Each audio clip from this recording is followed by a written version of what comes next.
Umaga pong muli sa inyong lahat. Ako po si Pastor Bong, bumabati ng isang mapagpalang Tuesday morning sa ating lahat.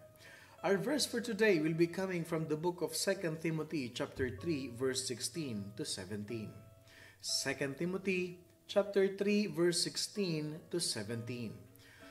All scripture is God-breathed and is useful for teaching, rebuking, correcting, and training in righteousness, so that the servant of God may be thoroughly equipped for every good work. Again, 2 Timothy chapter 3, 16 to 17, all scripture is God-breathed and is useful for teaching, rebuking, correcting, and training in righteousness, so that the servant of God may be thoroughly equipped for every good work. Sino ang makikinabang? Who will benefit from all the scriptures? The servant of God. Those who serve the Lord, those who follow the Lord Jesus Christ. Now, as we end yung kahapon, mga kapatid, we have learned about the process at yun yung itutuloy ko ngayon. The question is, what process did God use to get His Word into the hands and the hearts of men? Ano daw yung prosesong ginawa ng Panginoon Diyos upang yung kanyang salita ay mapasa kamay at mapunta sa puso ng mga taong nagsulat nito? And there are three terms that must be addressed, mga kapatid, na pag-uusapan natin as we deal this matter of inspiration. Okay, so ang topic natin ngayon is the process of biblical inspiration. Anong ginawa ni Lord? There is a process, may sistema, may paraan ang Panginoon Diyos kung paanong itong mga holy men na ito, they were able to write down the scripture, God-breathed scripture, para maisa katuparan yung Bible, para makompile itong Bible. Kahapon natutunan natin, we have learned yesterday that 1,500 years ago, it was formed na pagsama-sama itong Bible na ito. It was written by 40 authors in 3 different continents na walang ibang pinag-uusapan kundi si Jesus Christ. And syempre, the scripture is the Word of God, breathed by God. What is the inerrancy of the Bible? Ano yung accuracy ng Bible in which so many people nowadays, they contradict or they discredit the Bible? Na hindi raw totoo ang Bible, it's not true, half truth, half errors. Ito yung pinag-uusapan natin ngayon. This is what we're talking about. We started yesterday. Pinatutunayan natin dito yung accuracy, the perfectness of the Word of God. Kasi simple lang yun eh. If you believe that there are some errors in it, pinakikita mo lang na mas matalino ka sa Diyos kasi kino-question mo yung mga errors na yon. You are just showing to yourself, you're just proving that you are more than God. Parang ganito yan. Pag may isang tao kang kausap, nagsalita siya sa iyo, and then later on, you will say, oh, hold on for a moment, stop. What you said was wrong. Mali yung sinabi mo. And how can you prove that it is wrong if you know what is right? Ibig sabihin, tama ako, mali ka, so I'm greater than you, I am God because I am saying that there is errors in the Bible. And it is perfect. God is perfect, so His words are perfect. So pag may sinabi kang isa lang na mali dyan sa Bible, you are rebuking God, and you are saying that you are better than Him or you yourself is God. Kasi kino-question mo yan. Kaya pinag-aaralan natin ito. So what are the process that God did? So for us to have the Bible, ano yung ginawa ni Lord? Anong proseso yun? Number 1 is revelation. Okay, tandaan ninyo, mga kapatid, 3 terms that we must address for the inerrancy of the Bible. Revelation. Okay. Paano yung pastor? Ano yung ibig sabihin ng revelation? Okay. The first step in getting the Word of God on paper is the process known as revelation. Okay? Isang paraan yan, mga kapatid, para malaman natin at maintindihan natin kung paano nasulat sa papel ang salita ng Diyos. No? Yang revelation, this is a process whereby a man hears from the Lord just what the Lord wants them to write. Revelation, ini-reveal sa kanila ng Panginoon kung ano yung gusto ni Lord na isulat nila dun sa scripture. At different times, God used different means to give His revelation to men.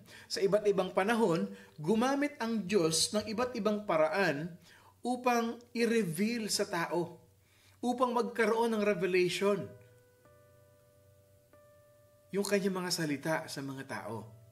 Kung babasahin mo, kapatid, if you will just read the Bible, you will find it in the Bible that God used different times, different ways to give His revelation to men.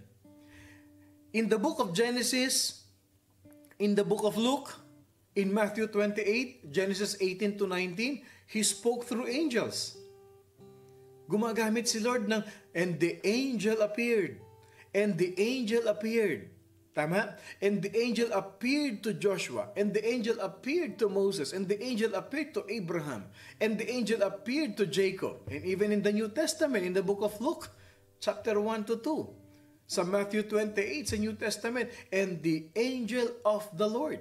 Revelation yun eh. So ibig sabihin, God is using His angels, God Himself. And many scholars says that when the angel of the Lord appeared to Joshua, it was Jesus.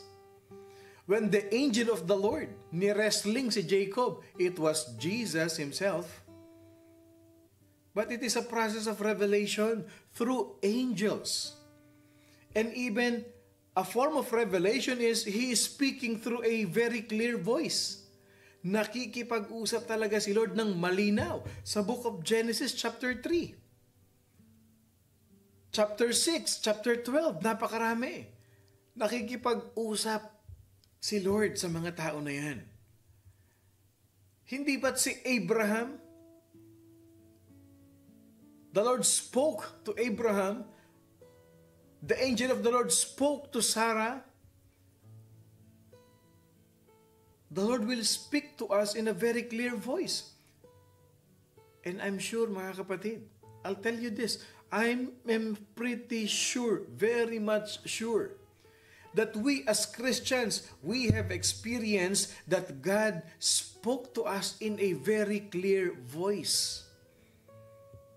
Hindi ko natatanungin kung sino naka-experience sa atin yan.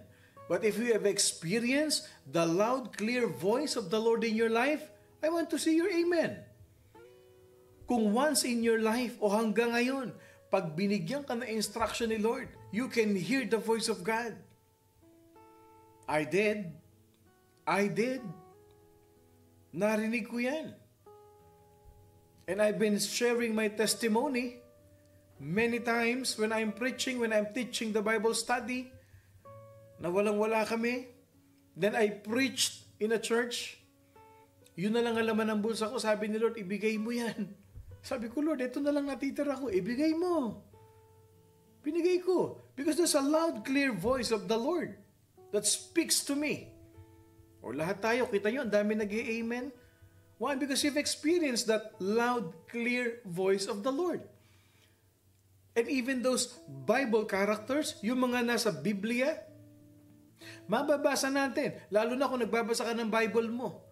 Mapapatunayan mo yan, napakaraming verses ng Bible sa Genesis, sa Exodus, sa Joshua, sa 1 Kings, Old Testament pa lang. Si Lord nakikipag-usap ng malinaw na pag-uusap. Hindi sila nahihibang, hindi sila nilalagnat. They are in perfect shape, they are in great condition. Nakikipag-usap si Lord sa kanila. He spoke in a still small voice. Kahit pabulong, nakikipag-usap ang Panginoon. He can speak to you in a small voice. Remember the book of 1 Kings, chapter 19? Nung pagod na si Elijah, Elijah was in the cave because he killed all those false prophets. Pinatay ni Elijah. Nagalit sa kanya si Ahab, tsaka si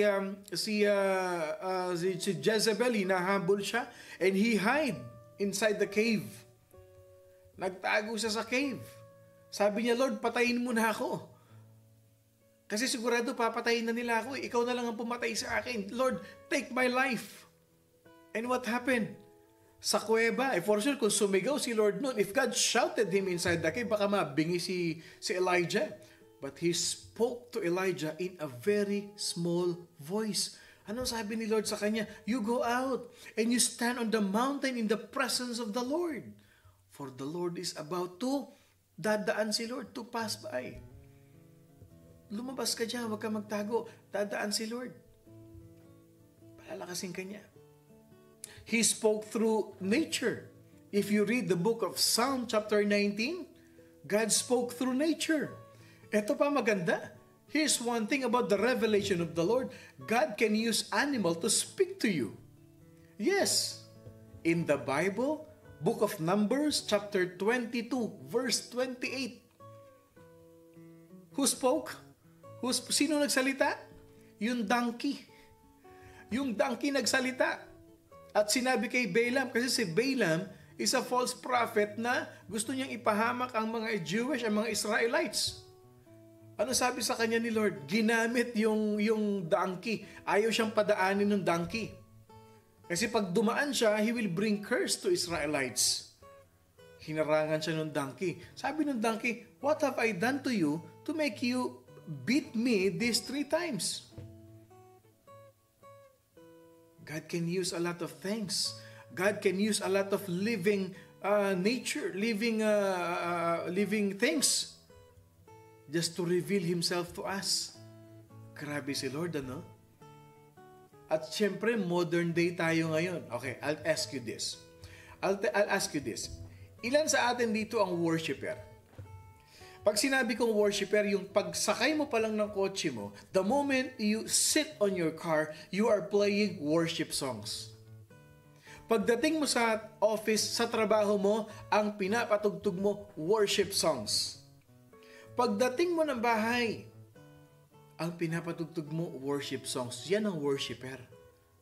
Yan ang worshiper. Pag nagdadrive ka, ang pinakikinggan mo yung Word of God. You worship God through listening to His Word. Baka nga pare-pareho pa tayo ng istasyon ng radyo sa sasakyan natin. Yung bang you already forgot what the secular songs already? Nakalimutan mo na yung mga kinakanta mo nung una, yung mga kinakanta mo sa video, okay, under different spirit. Pero when you accepted the Lord, you become a worshiper. Okay, etong tanong ko sa inyo. How many of us here, you play the same song? Paulit-ulit mong pinaplayan dahil nasa playlist mo yan, ano? Palagi mong pinapatugtog yung kanta na yan. But there is one specific certain day that when you played that song, suddenly your tears fell down. Kahapon lang pinakinggan mo yung kanta, nung isang araw napakinggan mo, nung nakaraang buwan pinakinggan mo, pero when you listen to that song this day, o kahapon nung pinakinggan mo yung kanta, bigla na lang tumulo ang luha mo. Bigla na lang merong part ng lyrics ng kanta na parang kinausap ka ni Lord. Yung parang pagkakanta mo ng word na yun, nung lyrics na yun, parang may something sa puso mo. Parang may sumundot sa dibdib mo. And then you find yourself crying na lang. You find yourself weeping. Na mag-isa ka sa kotse mo, iyak ka ng iyak. How many of us here experienced that? Same song, but different revelation to you. Kasi may nire-reveal si Lord sa iyo. May nire-reveal si Lord. Ang tawag doon, revelation. O sabi ni Ompong, be still. Alam mo, pareho tayo eh. Just many weeks ago, when I was bombarded by many trials and challenges in my ministry and as a pastor, I was crying to the Lord. I was driving on my way to a counseling, on my way to my prayer and visitation. Ang daming negativities, ang daming floods. Si pastor ganito, si pastor ganyan, pastor. Alam mo, I was listening to that song. Ano sabi ng kanta? When the oceans rise and thunders roar, I will soar with you above the storm. Father, you are here over the flood, and I will be still and know you are God. And suddenly, my tears fell down. Napaiyak ako. 20 minutes, I was weeping to the Lord. Sabi ni Lord, bakit ka namang problema? Bakit ka nang hihina? Bakit ka naapektuhan? Nandito ko. Walang malaking bagyo sa akin, inaapakan ko lang yan. Ang sabi ni Lord, be still and know that I am God. Whatever you are facing right now, God will reveal Himself to you. He can speak through nature. He can speak through animals. He can speak through your car radio. He can speak through your MP3. He can speak through your cell phones. Magugulat ka pag gising mo ng umaga, may Bible verse na para sa iyo. Ni-reveal ni Lord sa iyo. May revelation si Lord sa iyo. And even God can speak in dreams. His revelation can speak in dreams. In the book of Genesis 28, Matthew 1, Matthew 2. Di ba si Joseph? God spoke to him in a dream. Jacob, his father, can speak through his dreams. Pinakita kay Jacob yung blessing niya. Ito pang may tinatawag sa theology na Christophany. He spoke through Christophany. Two Greek word, Christo at yung phanero. Christophanis. Ang ibig sabihin ng phanero, to be revealed. Christ revealed Himself. In Exodus chapter 3, then the angel of the Lord appeared to him in flames of fire from within a bush. Lumabas. Nagpakita kay Moses. Si Jesus, kinausap siya to the burning bush. Doon sa umaapoy na puno. Ang tawag doon, Christophany. Si Jesus Christ na revealed, nag-appear. In 2 Kings 19, nagpakita na naman kay kanino? Kay Elijah na naman. Tumayo ka dyan. Go to your journey. Church, we don't know the exact process by which God spoke to the original authors. Hindi natin alam kung paano nagkaroon ng revelation si Lord sa kanila, yung mga nagsulat ng Bible. 40 authors yan. May historian, may fisherman, may tax collector, may general, may hari na sumulat ng Bible. But we don't know the exact process kung paano ni-reveal ni Lord sa kanila yung dapat nilang isulat. We don't know the exact process, Lord, how God did for them to receive the revelation of the Lord. Sabi ng 2 Peter 1:21, for the prophecy came not in old time by the will of man. Nakita ninyo? Yung Old Testament, it did not come by the will of man. 2 Peter, basahin nyo yan. 2 Peter chapter 1:21. Hindi mo pwede sabihin, sinulat lang ng tao yan eh. Ayan yung mga nagsulat si Pedro, si Lucas, si Ezekiel. Yan lang ang mga nagsulat niyan. No. The scripture says, the prophecy came not in old time by the will of man, but the holy men of God spake as they were moved by the Holy Spirit. Si Lord ang nagpasulat. Kay Lord galing yung isinulat nila. So revelation is God telling a man what He wants to be written down. Yun ang ibig sabihin ng revelation.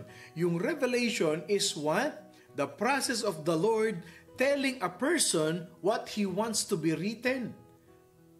Ang proseso na yan, si Lord mismo ang nagsabi dun sa tao, moved by the Holy Spirit, moved by God, kung ano yung gusto niyang isulat. At hindi yung will ng man. Hindi. So, una pa lang yan, yung revelation. Yan yung process kung paano napasa kamay at nasa puso ng mga taong nagsulat.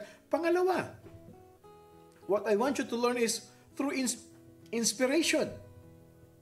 The second step in the process is inspiration. Ito yung pangalawang hakbang. This is the man writing on a piece of paper what God has told him to write or to say. Inspiration. Yung process na God breathed. Hiningahan ni Lord. In-inspire ni Lord. Yung nakatanggap ng revelation, inspired by the breath of God. Ibig sabihin ng inspired, inhale. Kasi we are talking about the breath of God. So, the holy men of God were inspired. Ibig sabihin, sininghot nila, nilanghap nila, ininhale nila yung salita ng Diyos. At sa kanila inilabas through writings. And the Bible clearly claims inspiration for itself. Inihinga ko sa inyo yung aking salita, ilabas niyo yung salita sa pamamagitan ng pagsulat. The Bible claims inspiration for itself. Even the Apostle Paul. Alam niyo kung saan niyo makikita yung the Bible claims inspiration for itself? Basahin niyo yung 1 Timothy chapter 3:17. Binasa natin kanina. 2 Timothy pala. And what else? 2 Peter chapter 1:20-21. Kaya kung mabilis kayo magsulat, i-take note niyo yan. Balikan niyo mamaya. Hebrews 1:1. Hebrews 1:1 shows that the Bible clearly claims inspiration of itself. And even Apostle Paul believed his writings were inspired by God. 1 Corinthians, 1 Thessalonians, basahin nyo yan. Yung chapter 4 ng 1 Corinthians. Yung chapter 2 ng 2 Thessalonians. Paul is convinced that his writings were inspired by the Lord. And even Peter believed his writings were inspired. Si Simon Peter na anak ni Jonah na mangingisda. Hindi naman yan theologian. But because he was inspired by God, he was able to write down what God revealed to him. 2 Peter 3:2. And Peter believed the writings of Paul to be inspired as well. Pinatunayan ni Peter yung mga sinulat ni Paul. Inspired by God. So ano makikita natin dito? It only shows us that God orchestrated the process. Si Lord ang pasimuno of how His words got into the hands of this man. And then from those men, napunta sa papel. And inspiration has been identified as what? Yung scripture, ito yan. Sabi ni Charles Ryrie, okay? Sabi ni Charles Ryrie, God's superintendence of the human authors so that using their own individual personalities, they composed and recorded without error His revelation to men in the words of the original autographs. But the question is this, how did He do this? Si Lord daw ang nag-supervise dun sa mga human authors so that using their own individual personalities, may kanya-kanya silang personalities kasi nga iba-iba yung trabaho nila. Using their own personalities, gamit yung sarili nilang pagkatao, bilang mangingisda, bilang sundalo, ginamit ni Lord John. So they composed and recorded na walang mali yung nireveal ni Lord sa kanila. In the words of what? Original autographs. Sariling salita ni Lord. But the question comes, ito yung tanong, how did He do this? Alam niyo ba maraming pagtatalo? Before we end, I'll tell you this. There are many different views na ginagawa ng mga tao kung paano nila tinitignan ang Bible. May tinatawag silang natural inspiration. Yan ang sinasabi nila. Yung theory na yan holds that there was nothing supernatural involved in the writing of the Bible. Wala raw supernatural dyan. Natural inspiration o natural lang na karunungan ng tao yan. Because where men were inspired in the same thing like Shakespeare, yung mga sikat na literature writers, yung si Milton, yung si Dante, yung mga sikat na mga writer. Wala raw pinagkaiba yan. Mga natural inspired writer daw yan. Yan daw ang Bible. Meron naman sinasabi na spiritual illumination. Iba yung spiritual inspiration, spiritual illumination. Yung mga tao na naniniwala dito sa ganitong perspective that the people and the words were inspired because they believe that any devoted Christian can be inspired to write more scripture. Kaya daw ito naisulat kasi halimbawa, ang isang tao pag masyadong babad na babad sa presensya ng Panginoon, yung tinatawag na naglalakbay na yung isip nila, kung ano-ano na yung binabasa nila about God, about existence, about ganito, about different things, yung bang nako-consume na sila masyado ng kanilang spiritual thing, doon nila sinusulat yan. Yung spiritual illumination. Yung parang sumasanib sa akin itong espiritu na ito, sumasapi sa akin ang espiritu ni Jesus, nilukuban ako ng espiritu ng kabayo, ng kung ano-ano, na pinadala sa langit na may pakpak na puti at mayroong isang sungay. Ito ang nagsulat. Naku, kung ano-ano na yan. Yung spiritual illumination. Na kaya may mga story sa Bible na science fiction o mga imposible because of that spiritual illumination. Yan ang mga thoughts na hanggang ngayon pinagdidibatihan. Those are the perspective that until now they are debating. Meron pag tinatawag na partial inspiration. Ano yung partial inspiration? That this view says that the only elements in the Bible related to faith are inspired. Okay. Ibig sabihin, pag partial inspiration, kalahati tama, kalahati hindi. So, ang paniniwalaan dito sa partial inspiration is si Jesus Christ na matay sa cross para tubusin tayo. Yung message of salvation, okay yan. Pero pagdating dito sa mga usapin tungkol sa nagsalitang kabayo, nahati ang dagat, hindi totoo yan. Kalokohan yan. Yan yung partial inspiration. All scripture is breathed by God. Lahat ng salita, lahat ng titik na nasa Bible, hiningahan ng Diyos yan. So how can you believe a certain part of the Bible? Sabi ni Jesus Christ, if you cannot understand one parable, how can you understand the rest of the parable? Same thing with the Bible. Hindi mo maintindihan yan. Hindi mo paniniwalaan kung partial lang. Again, sasabihin ko sa inyo, if you reject some part of the Bible, you are saying you are God, but you're not God. Meron tinatawag na partial inspiration. Meron pa tinatawag na conceptual inspiration. The concept of Scripture and not the words are inspired. Ang inspired lang daw dyan, yung concept. Anong context, anong concept niyang binabasa mo about forgiveness? O yun lang ang in-inspired ni Lord dyan, yung forgiveness, hindi yung word per word. Yan yung conceptual inspiration. God just gave a man an idea and he wrote what he thought about that topic. Kung ano sa tingin niya yung nireveal, siguro sabi ni Lord dito, 77 times ako magpatawad. Sabi ni Lord, blessed are the man who does not walk with the sinners and meditate his words night and day. Yung mga ganun parang, ito lang yan. Parang as a whole na. Conceptual ang tawag dyan, conceptual inspiration. Hindi totoo yan. Kasi, tingnan niyo, can you see, do you notice, if I preach the Word of God, word per word, there is a significance in word per word of the Bible. Importante yan. That is why theology is very important because from those single words, we can see the revelation of the Lord. Kaya hindi po pwede yung conceptual inspiration. O ito pa isa, divine dictation. The writers, the biblical writers, divine dictation. Okay? O yung espiritu, si Lord ang nagdidikta. The biblical writers were just robots. Para ang nangyari ganito, no? Parang robot na lang yung mga nagsulat. If you feed ng information, then tak, parang nagpiprint na lang. No.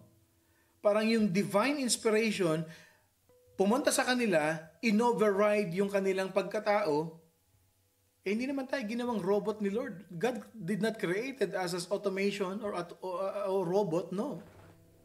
Tapos, kusang sumulat yung kamay natin, gumalaw yung katawan natin,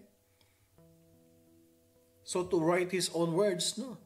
If this is true, kung totoo ito, so why do John, why do Paul, si Peter, si James, si Matthew, si Moses, they reveal different styles in writing? Bakit iba-iba sila ng way ng pagsulat? Si Paul, mapapansin mo, all the writings of Paul started with, by the grace of God.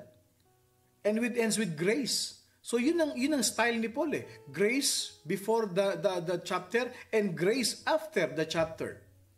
Si Peter ganun din, si Moses ganun din. He did not override the people, he inspired the people. So all of this, among others, are false views of inspiration. Hindi totoo yan. That is why you need to learn these things. So allow me to give you the biblical view of inspiration.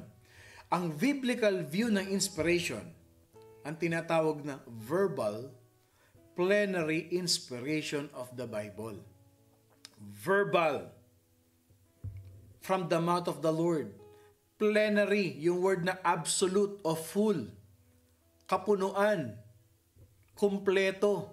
So, ibig sabihin, verbal through His word, and then plenary, the fullness, inspiration of the Bible. So, ibig sabihin, all words of the Bible are inspired, mga kapatid. Kaya nga binasa natin kanina, di ba? All scripture is God-breathed. And even Jesus Christ quoted the Old Testament. It is written, it is written, it is written. Church, what this means is that God gave His word to human authors, but He did not override their personalities. But what He did is to guide their choice of words. So when they had written down yung pagpili ng tamang word o titik na isusulat ng mga authors. So nung isunulat nila ito, mga kapatid, all that God had given them in His revelation. And what they did, they have made a perfectly inspired record of God's revelation. God breathed His word through human vessels, giving the world a perfectly inspired statement of His word to men. Bukas itutuloy natin yung isa. So meron tayong revelation, meron tayong inspiration. At bukas matutunan ninyo yung tinatawag na illumination. Okay? So those are the three terms, the process of the Lord, how His word came into the hands of the human being, and how it was written down on a piece of paper. So yan tinatawag na process of biblical inspiration. And I'm sure, until now, nangyayari yan. Nangyayari yan. God revealed to us, God inspired us, and His word will illuminate to us. I hope na meron tayong natutunan, especially yung mga nagsusulat ngayon sa atin, from this deep understanding of what the Bible is. Let us pray. Heavenly Father, we thank You for this wonderful day that You've given us. That the more we know You, the more we trust You, the more we love You, the more we obey You. Lord, we want You to deepen our relationship, our knowledge about Your truth, Lord God Jesus. Because Your light, Panginoon, Your word, ito po ang nagsisilbing gabay namin sa buhay. Many of us are guilty. Di namin nababasa ang Bible namin, Panginoon. But ngayong naiintindihan namin ang kahalagahan, ang kalakasan ng iyong mga salita ng Holy Bible, Panginoon, we recommit ourselves to You, Panginoon. Kahit pa natapos naming basahin ito, paulit-ulit naming babasahin, Panginoon, because every time we read Your word, there is a fresh revelation that comes from You. And those revelation teaches us a lot of learnings in life. Kaya gabayan mo kami, inspire mo ang bawat isa na magbasa ng Bible. Dahil ang iyong mga salita ang aming pagkain sa araw-araw. Ang iyong mga salita ang nagiging tubig na naghuhugas, naglilinis sa aming puso na nagdidilim, sa aming mga puso na nako-consume ng kung anuman na hindi magandang espiritu, Panginoon. At patuloy niyo po akong gamitin, Panginoon Diyos. Ang bawat isa sa amin, ano man ang pagdaanan namin, ano man ang ibato nila sa amin, ano man ang gawin nila sa amin, Panginoon, your word speak itself, be still and know that I am God. Because the battle is yours, not ours. And from your word, Panginoon, sa iyong mga salita, you will reveal what is in our hearts. You will reveal, Panginoon, in your perfect time, kung sino kami at kung ano ang ginagawa namin. Ikaw lamang ang magre-reveal niyan. Panginoon Diyos, guide us, protect us, and bless us. As we pray all of these things, in the name of the Father, the Son, and of the Holy Spirit, declaring blessing upon blessing sa buong Morning Devotion family. In Jesus' name we pray. Amen and amen and amen. Magandang umaga pong muli sa inyong lahat. Ako po si Pastor Bong, bumabati ng isang mapagpalang Tuesday morning sa ating lahat. Lagi niyong tatandaan, the Bible is true. At huwag kakalimutan, we are blessed by God.